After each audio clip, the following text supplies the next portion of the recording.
Hi, everyone. Thank you so much for joining. We're going to get started in a few minutes. Thank you for bearing with us as we worked out some technical issues on our end. We are obviously a few years into the pandemic, and Zoom always offers us some surprises we didn't know they would throw our way. So thank you for your patience, and we will get started in just a moment. Wonderful. And Grace, if you could just spotlight Mel. Perfect. And Melvin, I will turn it over to you to kick us off. Welcome, everyone.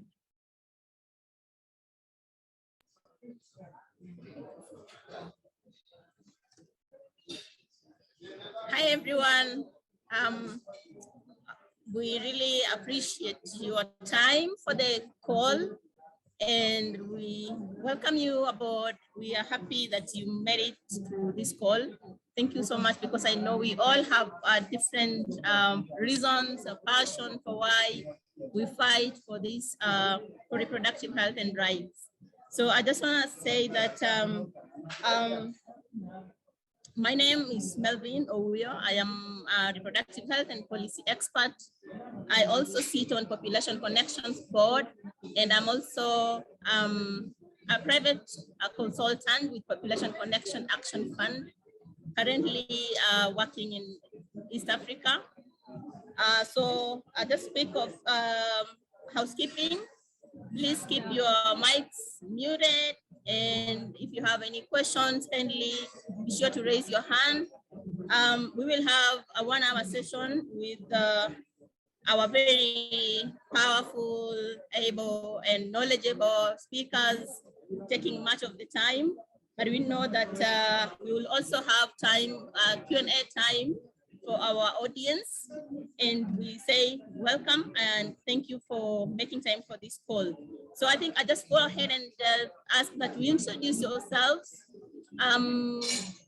In the chat, please introduce your name, where you're joining us from, your pronouns, and if you were to change one thing, what is this one thing that you will change to make the world a better place?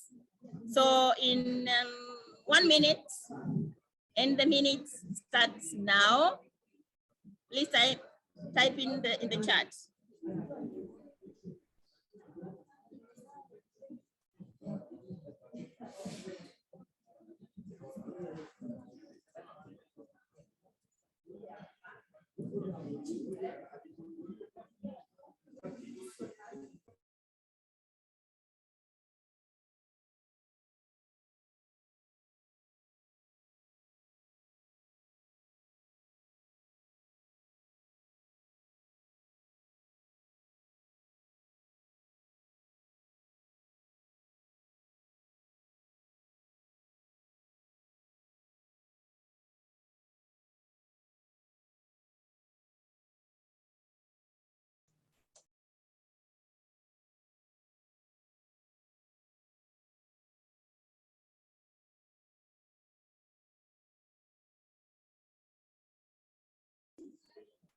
Our 1 minute is over. Thank you all. Some people are still typing. Please wind up. Perfect. So I just want to welcome Yasmin to take it up from here. Wonderful. Yasmin? Thank you so much, Melvin. Thank you for that welcome and that housekeeping. I just want to, before we dig into it, I want to welcome our wonderful panel of speakers. They're joining us from a few different countries, and I want to give you some background on them before we dig into the questions. And also, I apologize in advance if I mispronounce names. Please correct me so I can learn, because I don't like when people mispronounce my name. So we are joined today by Musho. Steph is a human rights lawyer who fights for safe abortion and sexual reproductive health and rights. We are also joined by Mbugua. John specializes in youth advocacy, specifically through community-based initiatives. Both John and Steph are joining us from Kenya. And we are also joined by Dr. Beula Otsyina. If I mispronounce that, please correct me. Dr. Inu is has an academic background in global health, and much of her work is with youth populations also to ensure access to education and safe abortion services. And Dr. Inu, I believe, is joining us from Ghana. So welcome, everyone. Thank you so much for being here today and joining us in this, what I think is a really important discussion. I know most of our audience is based in the US, and for us, the Supreme Court decision on Dobbs, which overturned Roe, was a really heartbreaking moment here for the implications that it had for those of us in the United States. But I believe, and I think we will speak to, the implications that it has much further beyond our borders personally, in ways that I think are really important for us to discuss. So thank you so much, each of you, for joining. I have three pretty broad questions that I'd like us to dig into, and each of you to take some time to answer before we open it up to that audience question and answer. So the first question, and Dr. Inu, I'd love to start with you, is can you tell us about the current reproductive rights landscape in your country, just to do some level setting for those of us outside of Ghana? Thank you so much for the question, Yasmin. Thank you all for having me here. I'm very excited to be here amongst peers and people who are very passionate about some of these important health or reproductive rights issues. So in Ghana, just to kind of give you a picture, I think that in terms of legislature, Ghana is very good when it comes to like being very progressive amongst its peers. So for example, we recently had family planning as part of our national health insurance scheme, so that people can access, family planning at lowered costs. In terms of our safe abortion legislature, even though to a lot of people may not know this, there are sufficient loopholes that allow access to reproductive health services, such that people are not prosecuted for offering services or seeking services in Ghana. So in terms of the law, I think that Ghana does quite well. I think there's enough room for providers and users, clients, to be able to operate under Ghana's laws. However, I think that one of the major barriers that people face is, of course, stigma, social, cultural, and religious stigma. And that seems to be the prevailing driving force that really determines whether someone is going to access either contraceptive services, is going to feel free to talk about any service that they're getting or that they would want. And then, of course, also plays a huge role in whether someone knows about where to access safe abortion services and whether they actually get the kind of services that they need, whether they're able to access those services. In terms of knowing about contraception, I think people widely know about at least one method of modern contraception. However, I think that a lot of education still remains on debunking myths and misconceptions about contraception, and some of these harmful myths that propagate, also propagates unsafe abortions as well, since there's not a lot of information because it's a taboo topic. People don't want to talk about it. And when people don't talk about something, then it leaves room for people to, peddle myths and, give a lot of false information about these resources or these services. So I think let me stop there and then let other people also let us know about how their countries are. Thank you. Thank you. And I will say, actually, we had some questions pre-submitted before the event, and you touched on some of those questions that folks had. So maybe we can dig into that a little bit later. Steph, I'll turn it over to you. Sure. Thanks, Yasmin. And hello, everyone.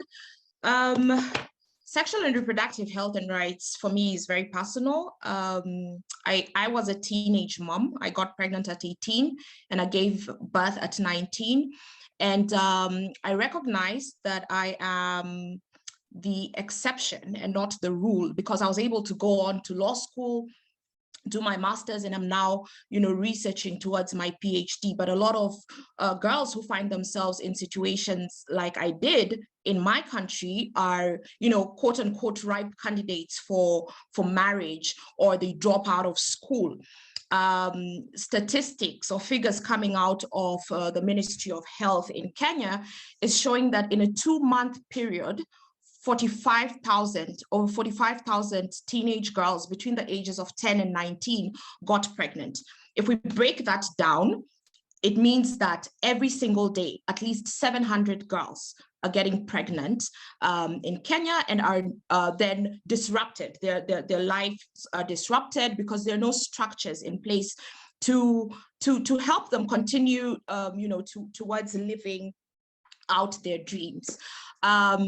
In terms of legislation, our constitution, which is very progressive, if you compare it to a lot of constitutions in Africa and in the world, has a specific article, that's Article 43 of the Katiba, of the Constitution, and it specifically gives or provides for the right to health. Now, 12 years since we promulgated that constitution, our male-dominated parliament is yet to pass any legislation to effectuate this provision. We have to make statute law so that this can then become, come into effect. So we had a reproductive health bill in 2014 that was shot down on the floor of the House, and a similar one in 2019. And so issues such as unsafe abortion continue to happen in Kenya, with about 7 women and girls dying every day from complications arising from unsafe abortion. We have about 100 girls, again, between the ages of 10 and 19, getting infected with HIV every single week. The Kenya Fertility Society is telling us that about 4.2 million men and women need some form of assisted reproduction. And because we don't have any framework around that for the country, then we have 4.2 million men and women in this country who are not able to start or to continue their families. When we look at assisted reproduction again, because we don't have any statute law on that, we only have 2, we're guided by case law, and these are 2 judgments by the same judge. This is Justice Isaac Lenaola, who says that you'll take my egg, and sorry, I don't know the biological terms as such because I'm more of a lawyer than I'm a dick, but you take my egg and you take my partner's sperm, but legally that child that we put in a surrogate then belongs, quote unquote, to the surrogate until a point where we adopt that child. And that brings out very many issues because the adoption process is so long. And you can imagine, just psychologically, you have state officials coming into your own home to ascertain whether you're fit to be parents of your own biological child. So there's a lot of issues out there. There's issues of forced sterilization of women living with HIV and AIDS. And this happens without their consent or without their knowledge. And recently we had the Ministry of Health launch a very problematic reproductive health policy. And among what it suggests is that adolescents are not going to be able to get contraception until I think they attain the age of 21. And if you're single, then you're not going to be able to access. So if you're not married or legally married, you're not going to be able to access assisted reproduction. So there's a lot of problems when we look at SRHR in the country. Thank you. That was very comprehensive look at Kenya. John, quickly, was there anything you wanted to add, or I'd also happy to start with you on the next question? Thank you, Yasmin. Steph has already said quite a lot from Kenya. My name is John Mbugua, Executive Director for Angaza Youth Initiative, a community-based organization in Kilifi County. And we are championing for the sexual reproductive health rights of adolescent and young people of all diversities in Kenya. Kenya population, 60% of Kenya population is youthful, and that says that the 60% are in need of sexual reproductive health services. And for over the years, the young people have been registering adverse reproductive health outcomes, largely due to inequalities in access to comprehensive reproductive health services, including abortion. Abortion is discussed in its relation to its lethal consequences, such as death, disability, and infertility. Abortion discussions, including even in the conference rooms, happens in whispers and murmurs because the community is gagged to talk about abortion. No? And just like Steph said, the Kenya Constitution, Article 43, recognizes that all citizens, and when we say all citizens, include the adolescent and young people, are entitled to the highest attainable standards of healthcare, including the reproductive healthcare services. Article 26(4) of the Kenya Constitution as well is very clear on the legality of providing safe and legal abortion to adolescent and young people. But due to lack of safe and legal abortion services in public health facilities, it has made it hard for adolescent girls and young women to access affordable and accessible safe abortion care services, thus resulting to unsafe abortions, which are a great contributor to maternal mortality and morbidity. And that has been even categorized by the Kenya Reproductive Health Policy, which was launched 10 days after the reversal of the Roe v. Wade landmark ruling. See? And like Steve said, we are having a great battle and contestation in issuing of contraception to adolescent and young people. We have a huge battle with accepting the bare minimum of comprehensive sexuality education, and at the moment, Kenya is developing the National Adolescent and Youth Sexual Reproductive Health Policy. And just like its counterpart, the reproductive health policy that runs from 2022 to 2032, which is the main reference policy with regards to reproductive health services in Kenya, we are expecting no difference in terms of including the issues of safe abortion and addressing unsafe abortion among adolescent and young people in Kenya. So it is indeed a great battle. And at the moment, according to the Ministry of Health, Kenya maternal mortality stands at 352 women per 100,000 life births. So indeed, we have a great journey to go in terms of the legislation and policies, so as to make sure that all women and girls access comprehensive reproductive health policies without discrimination, without stigmatization, and without inculcating our personal values in the delivery of services. So that is it from me, Yasmin. Back to you. Wonderful. Thank you all for setting that stage. I think it's really important for us to understand the landscape that each of you are coming from to continue the conversation. So I'm just curious because I live in the United States, I'm based in the United States, and I know the conversations that are happening about the Dobbs decision here, but I'd be curious if maybe in a few words, in a minute or two, I'd really love to hear what your reaction was to seeing this unfolds, in the United States, the fall of Roe, what you were thinking, how it might, we'll get to how it might or is impacting your countries. But yeah, I'd love more to hear, like, what was it like from the outside looking in, seeing this happen? And Steph, we can start with you.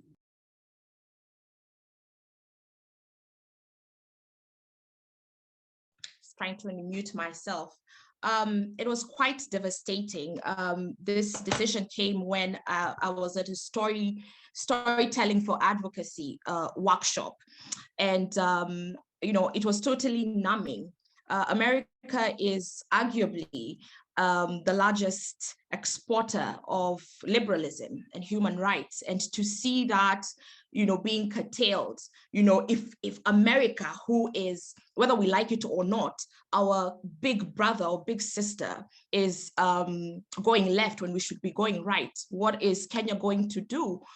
Kenya, who depends to a really big extent on the US. So it was very devastating, and just standing in solidarity with the women and the girls in the US as that decision was made.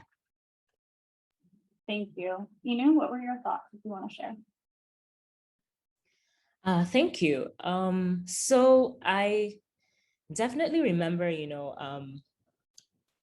watching, this landmark decision being made and announced all over the news. And I remember very strongly feeling a sense of just disappointment, and just a sense of sadness that women all over the world, that just women in general, that we were always having to contend with the fact that someone else was going to tell us what to do with our bodies. And much in the same way as Steph, felt the same sentiments that, the US was supposed to be this beacon sort of rights. And it was just, honestly, it was unbelievable. I really didn't think it was possible until it actually happened. And then I actually had to think about, the fact that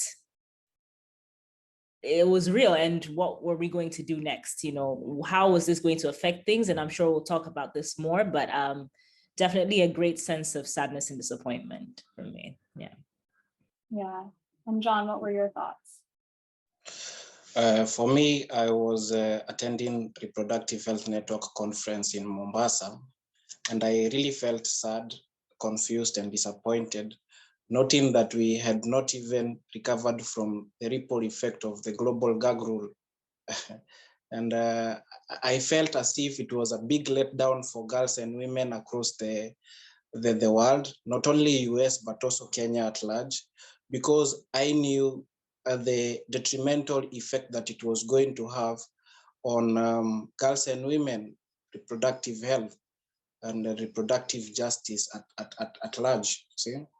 And viewing US as a global and an iconic leader, which Kenya, as part of a country, developing countries, we benchmark a lot from the US. And like Steph said, we expected the US to be making progress and moving in the right direction in terms of sailing the reproductive justice bus in a clear path. But here we saw at the bus moving towards the opposite direction. So we were quite worried, we who champion and advocate for safe abortion in the developing countries, and including the people that start the hard discussion of safe abortion in the grassroots of the rural and the remote parts of Kenya, and we felt disappointed, but we know that we have a chance to buckle up, and time is not lost. We still have a lot that we need to do. So that's it from me. Back to you, Yasmin. Yeah, thank you all for sharing. And I think your disappointment is met and matched by those of us here as well. So now kind of the real sustenance of this talk, I think. And Dr. Inu, I would love to start with you. So this is, I think we all have a similar premise, but I'm going to phrase this as a multi-part question and you choose how to answer it. So do you think that the fall of Roe in the United States will impact reproductive rights? If so, how? Or are you already seeing these effects? Okay, so thank you for the question. So, okay, I'll maybe answer in two different parts. So the first part is what I think might happen, and then perhaps what I can see already starting to happen. So immediately after the announcement was made, I saw a lot more people kind of coming out of the woodworks. People I usually wouldn't see commenting about, safe abortion or reproductive rights, all of a sudden had an opinion about, safe abortion or, contraception, family planning, SRHR. People were emboldened to now come out and say, I never supported that and it was wrong. And I felt like, it was just giving them a reason to be like, yes, this is actually what I always thought. I just didn't have the power and the authority to say it, but because, a country that a lot of people seem to look up to is now overturning this, a lot of people, had the energy to come out and say what they really felt about the whole issue. And I think it was really jarring for me to realize that a lot of people actually had issues about this, especially since I'm in a healthcare worker community. A lot of people shy away from really expressing their opinions on certain things just because, when you go to work, you're supposed to leave your opinions behind. But then seeing, people say things on their WhatsApp statuses, say, oh, thank you, Lord, on their status, that Roe v. Wade has been overturned was a very interesting thing. So now looking at what I think might happen, Ghana has been known to be very conservative and religious. I think we have a lot of religious fundamentalism. And I think these instances of this can be seen, I think about 2 to 3 years ago. Ghana has always been working on a comprehensive sexuality education curriculum for their children in all the way from like kindergarten all the way to senior high school. And this has been something that has been in place for a very long time, but all of a sudden, I think that people who, or I would tag them as religious fundamentalists, got wind of the CSE curriculum. And just by looking through it and seeing certain things on there that they felt were not appropriate for their children to be learning, it all of a sudden became a huge debate in Ghana. Such that the president of the country even vowed that he wouldn't allow the CSE curriculum to be passed in the country, which is very strange because it's something that his own, educational service had been working on for a number of years. But I felt like I could see something similar happening. Once that conversation starts, then there's a lot of pressure on leadership to do something about it. And because Ghana is about 96%, religious country, the churches and the mosques, etc., have a lot of say and a lot of sway with the government. And a lot of people want to be sure that they stay in the good books, just so that when they go to the polls, people are going to vote for them because they're seen as these morally upstanding candidates, etc. So I haven't yet seen concrete, calls for action when it comes to safe abortion. And right now, Ghana's law remains as it is. The good thing about our law is that to someone who is not, trained in, political or law, it's difficult to really decipher what the law says. So it's really only health workers, health providers that are able to interpret the law in the ways that they need to. But I'm hoping that this isn't going to change what is in the Ghanaian constitution. And furthermore, this isn't going to change some of the guidelines that are already in place when it comes to comprehensive abortion care with the Ghana Health Service. So I'll stop there and let others. Thank you. Thank you so much for sharing that. John, do you want me to repeat the question? I know it was a multi-part one. If not, please feel free to go ahead. I got the question, Yasmin.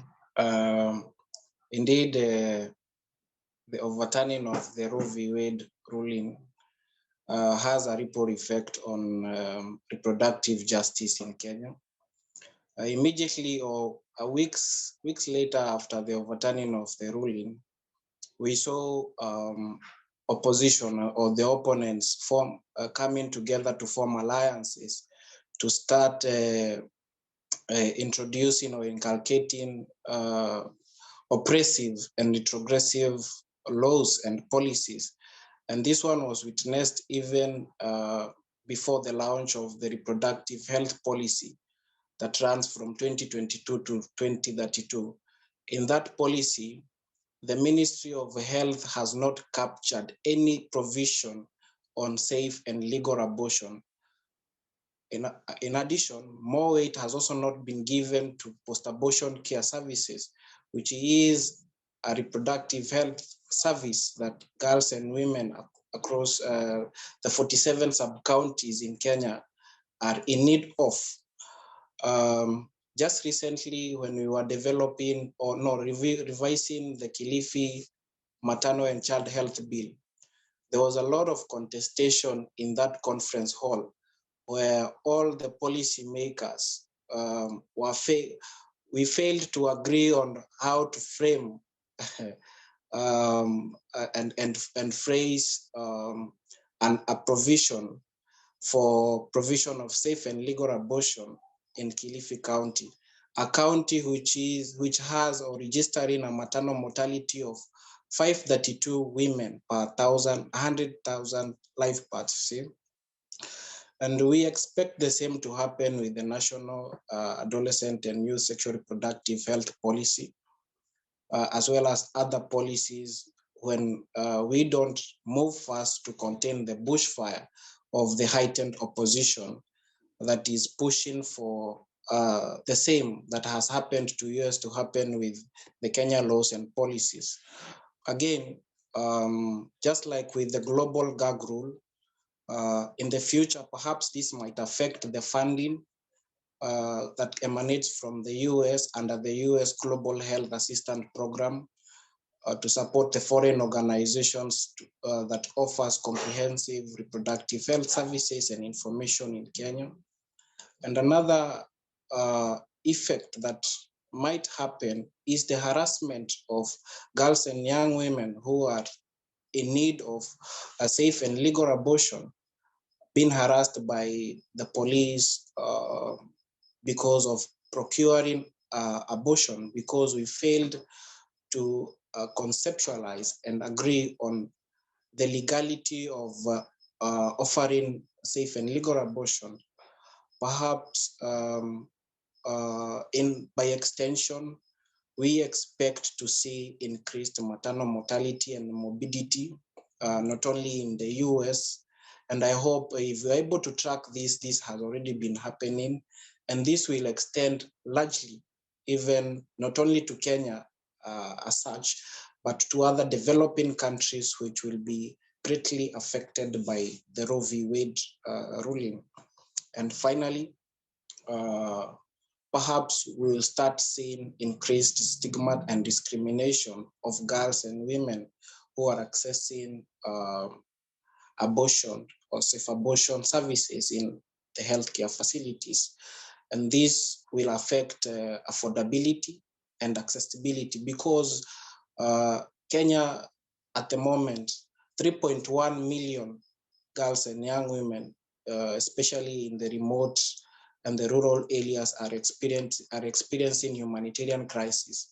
So in times of humanitarian crisis, a human being will prioritize food more than reproductive health services.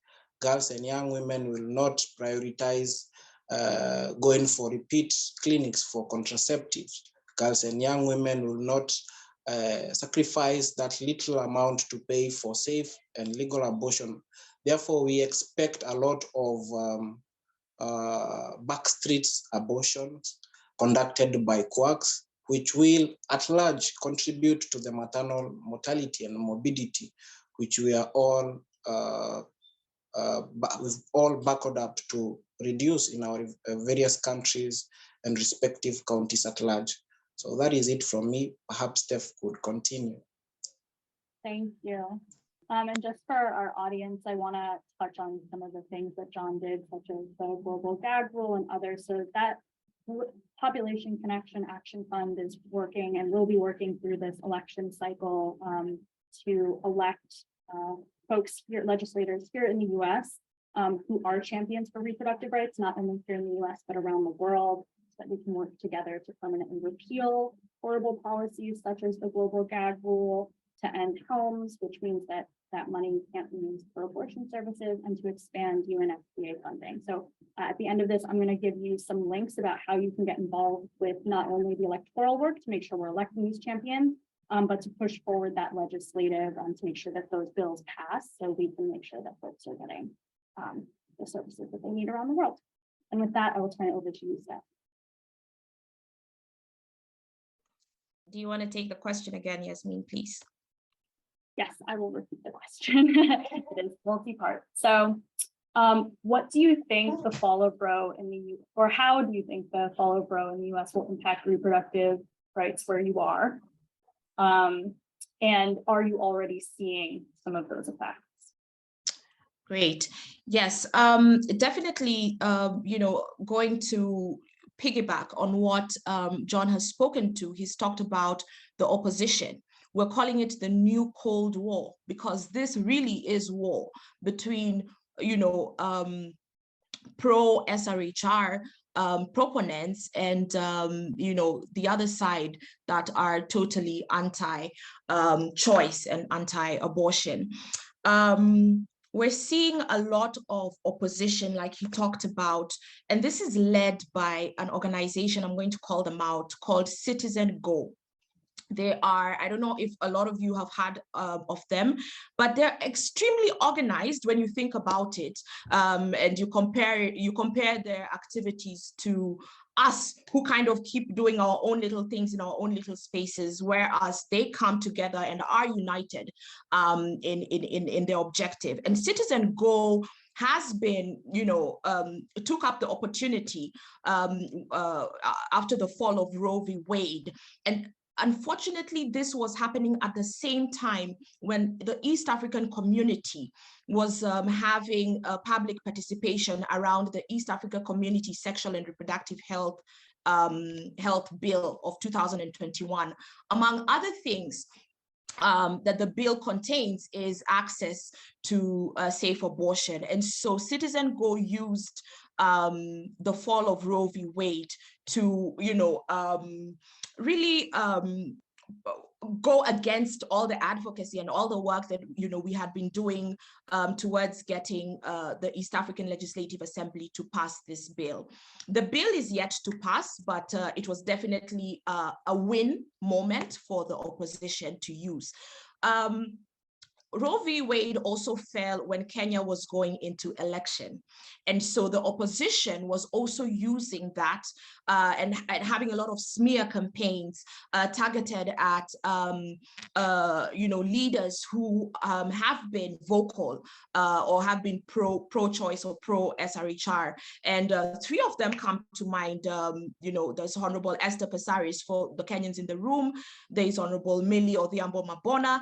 Honorable Esther Passaris is representing women in the National Assembly. Honorable Millie Odhiambo is a member of parliament for Suba South constituency. And there was Senator Susan Kihika, who was the sponsor of the Reproductive Health Bill of 2019. Unfortunately for Citizen Go, and fortunately for our cause, all these women were re-elected, and Susan Kihika has moved from being a senator and is now a governor, and is going to be in charge of a lot of the monies that go into such things like SRHR. John talked about funding. Whether we like it or not, I am a strong and passionate Pan-African, and I believe in African solutions to African problems. But whether we like it or not, we are so dependent on the United States and other countries in the global north. In Kenya alone, 95%, guys, just imagine this, 95% of all the money that this country uses on sexual and reproductive health and rights comes from the US.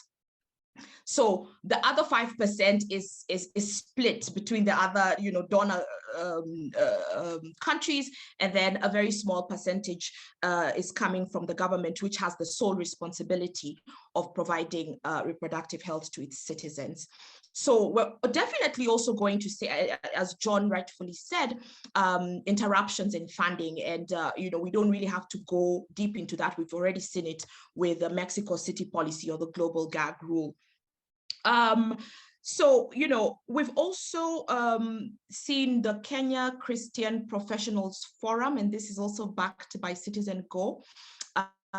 They put out a statement immediately after Roe versus Wade fell and filed an appeal. So what was happening in Kenya? The High Court sitting in Malindi, in constitutional petition E009 of 2020, I believe, reaffirmed the right to safe abortion in Kenya and outlawed arbitrary arrests and the harassment of service providers and those seeking legal abortion. And that was a huge win for Kenya and also for the East African community, just because of precedent.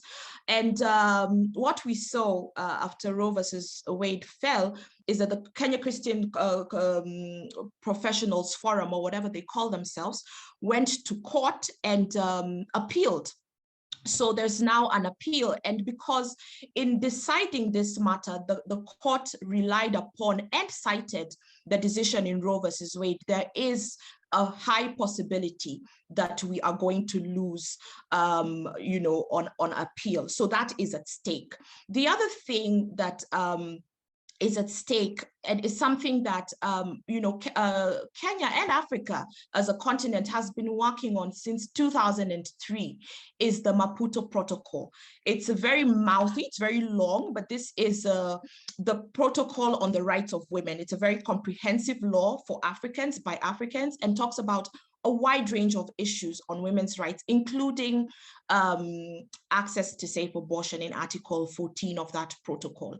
Now, 45 out of 55 African states have ratified that protocol, but a lot of them have ratified the protocol with reservations as to that particular article on access to safe abortion. Now, when we talk about international law, reservations are not supposed to be held permanently. It's supposed to give states some time to go and reconsider and align and come back and lift those reservations.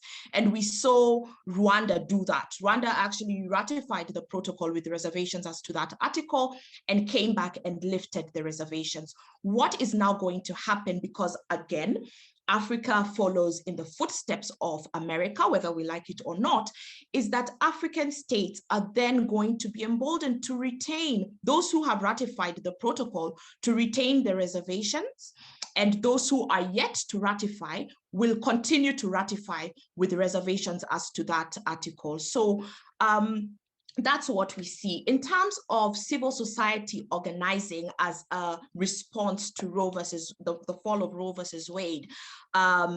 So we've come together as organizations. So we have IPAS and Center for Reproductive Rights, and Kellen, Amnesty International, the Sexual and Reproductive Health and Rights Alliance, and a couple of other organizations under my podcast. And we have a series called The New Cold War, and it launches on 9th of September, and we can share that with you, and so you can follow through. And what we do is we investigate the organization that is Citizen Go, which is the opposition. They say that sexual and reproductive health and rights and abortion is very un-African, yet Citizen Go is Spanish-based and Spanish-funded. It's a Western-funded organization pushing their agenda under the guise of religion. And so as a civil society, we can also see some solidarity and some unity towards pushing back on opposition and finding ways on how to come back from the fall of Roe versus Wade. Thank you so much, all of you, for filling in a piece of the puzzle. This has been super informative and makes me even more, like, I don't know if my anger could have reached new heights. I think it has reached new heights. So I do, I know that we've gotten a few questions in the chat and I want to turn it over to that. So the first one that I see here is Bryce asked, and whoever, I'm gonna ask just for the sake of time that if somebody really feels moved to answer a question, we'll do kind of like one, maybe two people per question. Have you seen examples of when reproductive rights have been expanded that works in alignment with local prevailing religious beliefs? And I would expand that to like cultural beliefs. If so, how did this happen? Who would like to take that?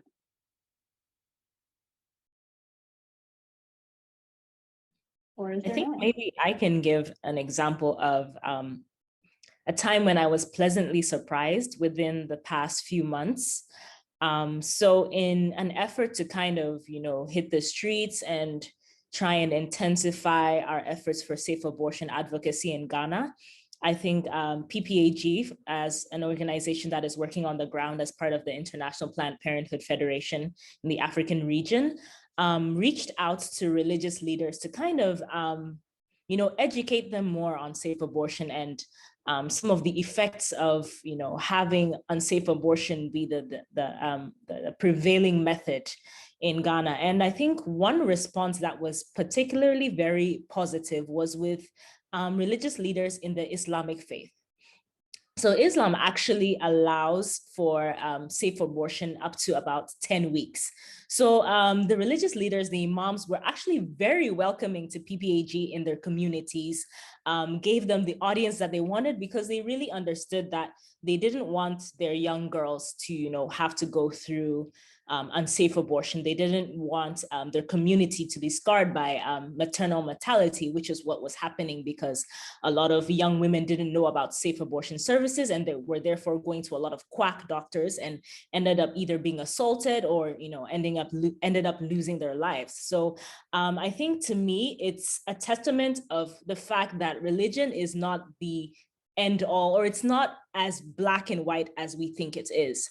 There are still opportunities for us to engage with parliamentarians, with policymakers, with religious leaders, with key opinion leaders to educate them on, the benefits of having safe abortion access for, people in their communities and how we can move forward together as people that are interested in furthering, nation building and development. So I think that's one interesting aspect of that. Thanks. Awesome, thank you. And just as a reminder, if you have a question that would like to be answered by our panel, please put it in the chat and I will be sure to ask it. So we did actually have a few folks pre-submit questions when they registered for the event, so I am going to pull from those now. So I unfortunately did not pull the names when I pulled the questions, but someone in the audience asked, how important are men's voices in these conversations? I think I can take that. It's really important to have, men's voices. A lot of times, SRHR is seen to be a women and girls only issue. And one I would say winning factor or attractive factor about the East Africa Sexual and Reproductive Health bill is that it provides for male, SRHR. It talks about menopause for women, but also talks about andropause. So, you're bringing in the men into the conversation. They're like, whoa, okay, so this can also affect us. When we talk about fertility, a lot of times it's seen to be a woman's issue. And when we have male allies who go out and do the research and come out with a report like what came out in Kenya, that the quality of sperms in Kenya, because of lifestyle and other factors, is going down, then men actually, come alive to the need for sexual and reproductive health and rights. We've seen what it means to have male champions, for example, in the parliament. And we had one, unfortunately, he passed away, Honorable Ken Okoth. He was such a champion in the parliament and would bring in his constituency of men. And when we lost him, he was our only male ally openly in the parliament. And when he passed away, we totally felt that law. So it's definitely important to have men, particularly also because Kenya and Africa in general is largely patriarchal. And so SRHR is more of a control issue. So when you bring in the men and include them, then they can let go of the control issues that they have, and we can get the gains that we so desperately need. I'd like to shout out to our very own ally right here in this panel. He's working in his own corner of the world.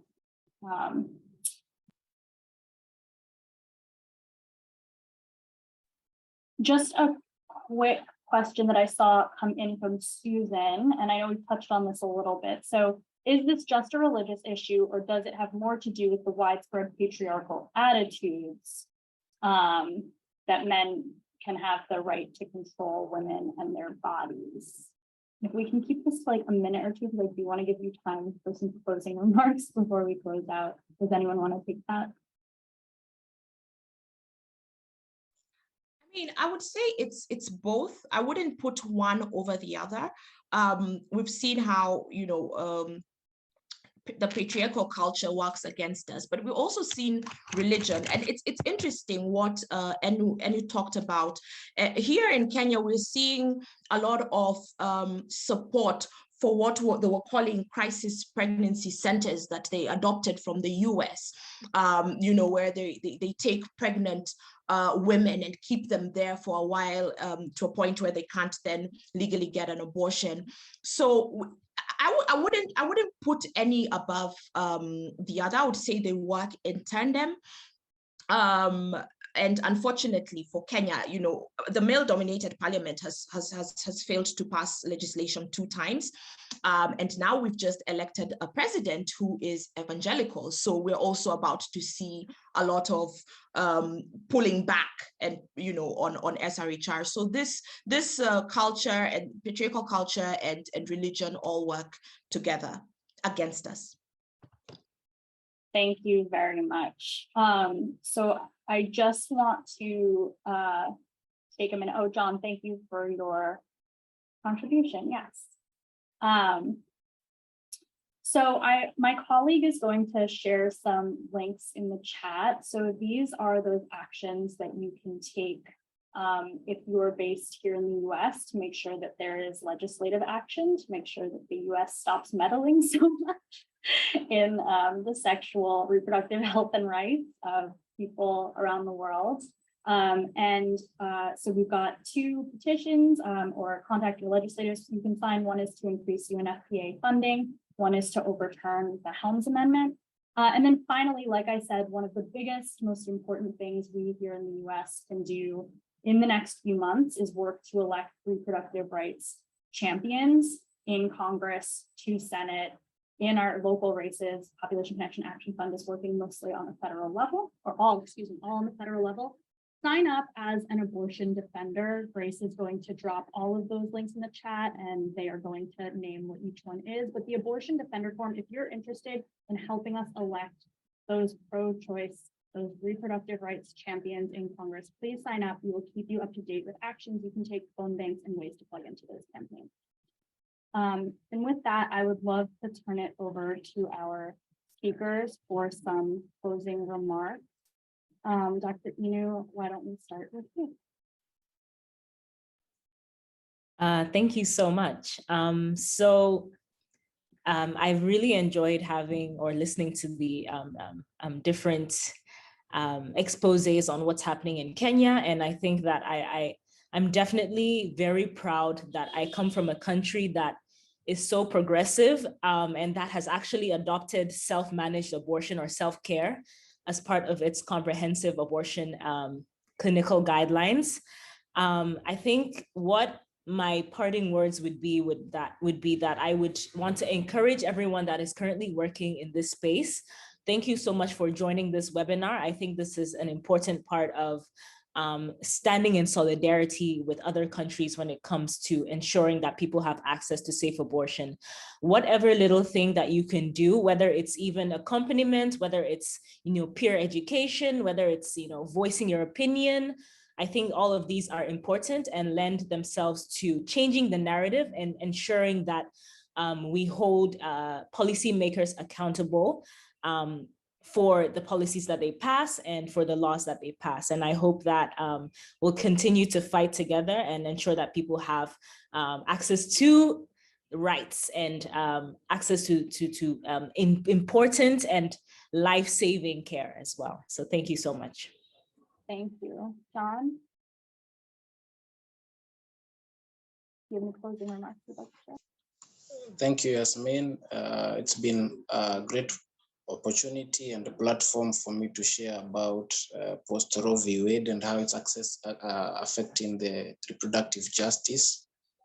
And I will sum up by saying abortion is a fundamental human and health right that shouldn't be denied to girls and women across the globe, And as the International Safe Abortion Day that is scheduled to happen on 28th of September is fast approaching, let us join hands as sexual reproductive health advocate, healthcare providers, all organizations to put a spirited campaign, both offline and online, to make sure that the right to protection of safe and legal abortion stands, not only in US, but also in developing countries.